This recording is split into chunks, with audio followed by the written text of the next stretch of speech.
installment in the Fast and Furious franchise. Directed by James Wan and released in 2015.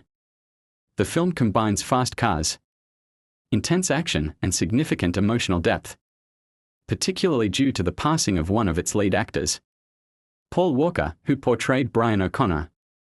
The film opens with a flashback to the events of the previous film, Fast and Furious 6.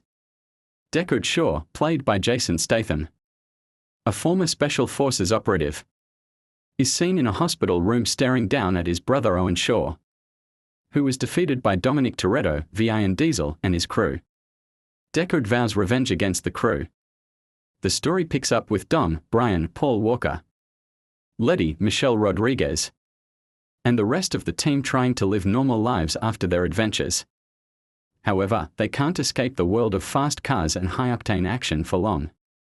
They are approached by Mr. Nobody, Kurt Russell, a government agent who offers them a deal: retrieve a powerful hacking program called God's Eye, which can track anyone on the planet.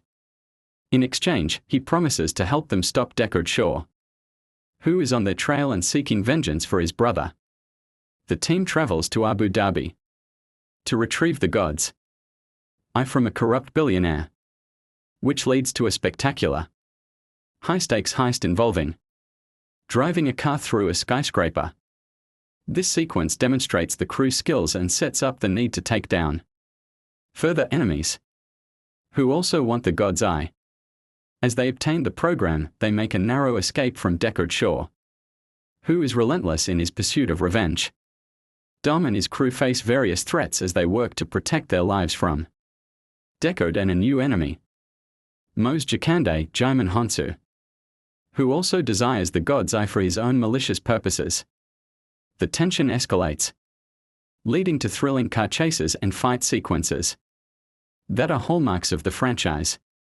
On a personal note, Brian grapples with the idea of leaving the dangerous life behind to protect his family, especially after the birth of his son. Dom faces flashbacks and reflective moments related to Letty and their past relationship, emphasizing the emotional stakes involved. The climax of the film leads to an explosive confrontation involving the entire crew, Deckard Shaw and Jakande. A major showdown occurs in Los Angeles, where the crew must work together to fend off their enemies. Dom faces Deckard in an intense showdown that showcases their rivalry and personal stakes. As the film draws to a close, a massive battle ensues involving cars, helicopters, and drones. Ultimately, Dom manages to confront and defeat Deckard, who ultimately chooses to spare Dom's life after realizing that he has become a part of Dom's family. The film concludes with a tribute to Paul Walker's character, Brian O'Connor. In an emotionally charged scene, the crew gathers for a final goodbye, highlighting the bond between them.